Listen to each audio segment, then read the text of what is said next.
Kasus pengeroyokan terhadap perwira TNI Angkatan Laut, Letda Laut Abu Yamin, terjadi pada Kamis, 26 Juni 2025, sekitar pukul 19.30 waktu Indonesia Barat di area keberangkatan bus Terminal Arjosari, Malang terus menuai sorotan.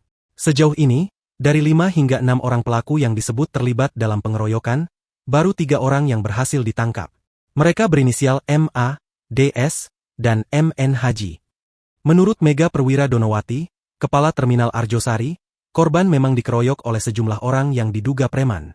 3 pelaku kini telah diamankan, sementara sisanya masih dalam pengejaran pihak berwenang, termasuk polisi militer TNI AL dan kepolisian.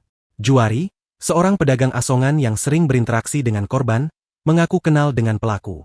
Satu pelaku yang ditangkap dulunya pedagang asongan, lalu berpindah jadi juru panggil penumpang. Saya kenal mereka masih bersaudara, ujar Juari pada Sabtu, 28 Juni 2025. Ia juga yakin bahwa para pelaku mengetahui status Abu Yamin sebagai anggota aktif TNI AL. Menurut kesaksian Juari, Letda Abu Yamin dikenal sebagai sosok yang baik dan royal. Ia sering datang ke terminal bahkan saat libur dinas. Sering sekali beliaunya ke sini, mengajak minum kopi, orangnya baik. Bahkan saya sering diingatkan untuk salat berjamaah, kata Juari. Juari bahkan menyimpan nomor ponsel milik korban dan mengaku merasa dekat secara personal.